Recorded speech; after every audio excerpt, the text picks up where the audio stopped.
I felt complete acceptance and love for my past and present selves for the first time ever. I descended to a distance of perhaps 10 or 15 feet when he suddenly turned around. My dad was the guy. At the time of my experience, I did not believe in God. All the way through, I was not a religious person. At the time, I had no firm beliefs. At first, I believed that was all. I honed my skills as an engineer. A bucket truck had me riding shotgun. We were behind schedule because we were installing electricity cables. Attempts to speed up were made by us. We came to the conclusion, I'm going to stay up on the bucket. We're not going to go up and down. And you just be careful with the trees and navigate delicately. My companion was more concerned about electrocuting me on top, so he kept gazing up.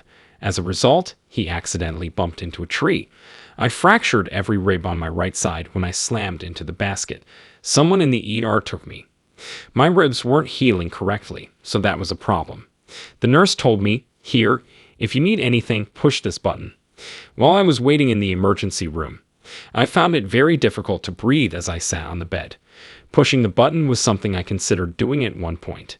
I told myself, no, I could handle this because I'm from the South Bronx and that's how we're supposed to be. I think I can manage this. As always, I do. After 45 minutes of waiting, I pressed the button. The nurse entered the room, glanced at me, and then pressed the cold boot. For me, that was the first step toward death. It moved at a snail's pace because I was going through a roller coaster of emotions due to my suffocation. My initial reaction upon seeing everyone rush into the room was one of humiliation. They undressed me in such a flash that I felt nothing except humiliation. You know what? I began to feel after experiencing such humiliation. If this is true, then my family and I are in danger. What if anything is actually occurring here? Reason being, I was unprepared for this. How are they going to manage, is what I'm wondering because you seem completely unprepared. As a result, a huge lump formed. God entered my thoughts. What if you help me overcome this obstacle? It is my intention to alter my behavior. I will make a modification. I will strive to improve myself. I promise you it will be worth it. Nothing transpired throughout my waiting. As if I had already known he wasn't genuine, a fury welled up within of me. The realization that there's nowhere for me to go when I die sent a sickening wave of terror through me. At the time, I had no firm beliefs. I would simply be turned off like a light and become nothingness. My anxiety levels skyrocketed, and I wished desperately that someone would just come and hold my hand. Then the thought crossed my mind, and I began to believe my father would be embarrassed if I asked for aid. I need to toughen out since I am expected to be strong. I tensed up and braced myself for the inevitable. When the intravenous drip began, it sounded like rain on a tin roof. Therefore, it was a series of splashes. My gaze fixed on the wallpaper. I'll never forget how sharp my eyes were that I could make out the wallpaper's grain. And all the while, I feel this overwhelming sensation of awe. In the midst of my deathly terror, or perhaps terrified, would be more accurate, I caught sight of a shadow standing motionless by the entrance. Subsequently, I began to consider the possibility of, I've been through a lot, maybe it's all right to just let go. Perhaps this isn't a source of shame. This is getting out of hand, and I'm not giving up or quitting. I'm just coming to terms with the fact that I can't stop it.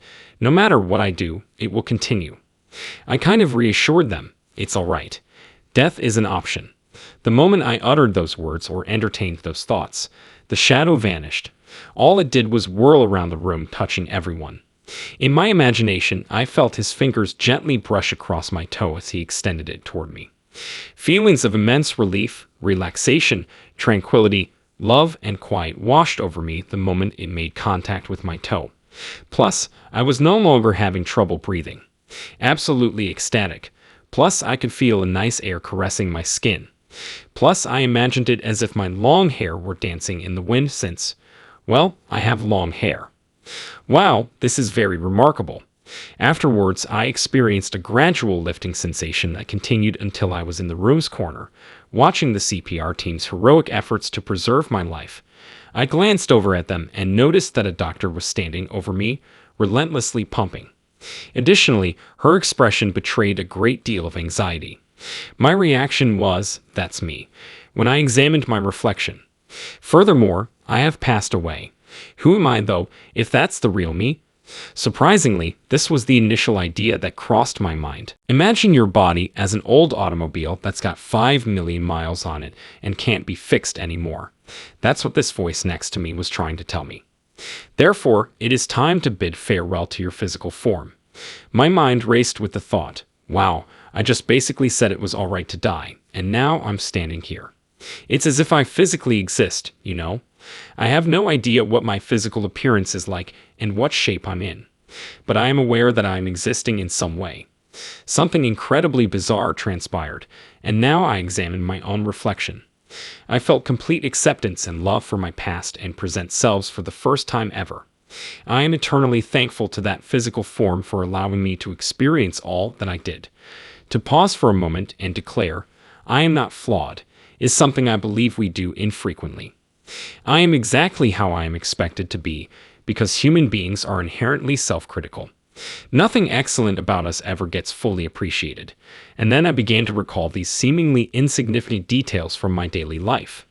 Every day, when you breathe in, there is someone smiling, my little brother and I holding hands, a kiss, something as basic as a child gazing at you with this incredible love in their eyes, your children, how wild and fantastic is that? Because of this, I felt this irrational respect for my past and present selves. All right, it's time for us to move on, the voice told me, and we began to walk after that. I have no idea what this presence was because I never saw it. It was girlish. Then, as if we were marching straight into a black hole, I beheld a massive fissure in the earth. I feel like I'm about to tumble as we go straight into it. And it was a little uncomfortable because I felt like someone was yanking me down, and the fall seemed to go on forever. And as I touched down, it paused for a bit. Then she muttered something along the lines of, "You got to keep going." And I found another one, dropped into it, and plummeted some more.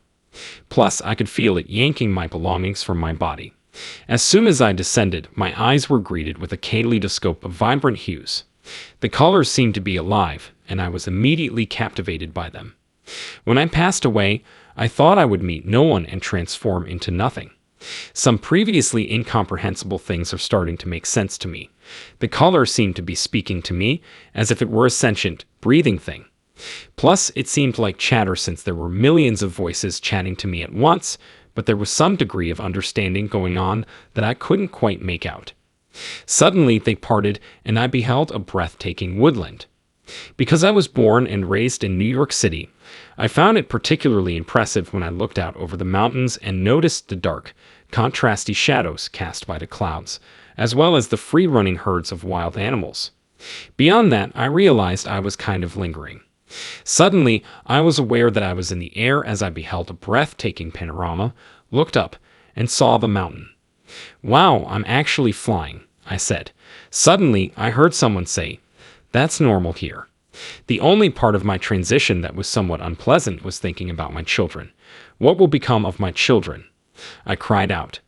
An angelic voice reassured me, saying, "Don't worry, you could see them from here." I have never heard anything so incredible as it when I heard it. And my reaction was, "Oh my, this is incredible." My concerns dissipated, and I found myself effortlessly gliding over the landscape below, taking in the breathtaking views and experiencing the profound love that accompanies such awe-inspiring stillness. Words fail to do it justice. You've undoubtedly heard that ad nauseum, but it's true. But I persisted on my way, and when I crested the mountains, I beheld snow atop them and exclaimed, "Wow!" I was quite astounded, indeed, above all else. After that, I peered above the horizon and caught sight of the sun, but it was as if I were seeing through a telescope. The flares were clearly visible. Plus, I had the distinct impression that the wind was giving birth nearby. The warm air was simply flowing to me, and that's why I could soar into the air. This warm air was lifting me because of that. On top of everything else going through my mind, I glanced down and behold a breathtaking cove, a beach, and a man submerged in the sea. In a line of 6, he has children grasping his right hand as he stands knee-deep in the water, and he has one child in his left. "Wow, that's just incredible," I exclaimed. "Excuse me, I'd like to investigate more." I descended and was just 10 or 15 feet away when he pivoted around. My dad was the guy. Even more astounding than seeing him was the fact that my father and I had a very strained relationship. We used to have a lot of heated arguments. He was violent, drunk, and unruly. My mother and I had many arguments because, despite being the seventh of 8 children, I took on the role of protector. In all my years of knowing him, neither my father nor I have ever shown our affection for one another. We also couldn't hug because of how rigid his rules were. Men don't act that way. The idea of men as soulless, emotionless beings was in his mind. What a chance to tell my dad the things I've always wanted to say but never had the chance to before. We had this deeply moving conversation, but I think he sensed my love for him, and I think he felt the same way about me. Thus, it brought us back together in an odd sense. There, not only did we cross paths, but we also merged spiritually. Anyway, he turns to me and says, "Listen, you have to go back. This is after all this incredible time." No, I don't believe so. I looked at him and responded accordingly. This place is perfect for me. No, you must return, he says. You are not worthy of this. My expression is one of defiance as I tell him, no, I want to stay. Subsequently, I experienced a pulling sensation in my chest, but it originated from my back. I began to be drawn and eventually returned to my physical form. When I opened my eyes, the attending physician administering cardiopulmonary resuscitation looked somewhat taken aback, and she cocked her head to the side. After that, I returned to my father, and I found myself in the same place with his gaze once more. No, you just don't understand, he adds. A return visit is in order. Listen, this is our plan, he declared. As a result, we began to arrange a heavenly bargain. Listen, I swear I'll come and get you when the time comes, he told me. Wow, what an incredible bargain, I thought to myself as I gazed at him. What if I said no? I returned after accepting that. You gain this interconnectedness when you have your death experience. A tremendous sensation of onness washes over you as you realize your interconnectedness with all things. You can sense the disconnection when you return to your corporeal form. Being embodied gives us a sense of autonomy, as if we were completely apart from everything else. It's incredibly reassuring, illuminating, and relaxing. When you realize that everything is going according to plan, it's a relief, isn't it? No matter how far removed from us we may be, all things are still moving in the direction of a goal.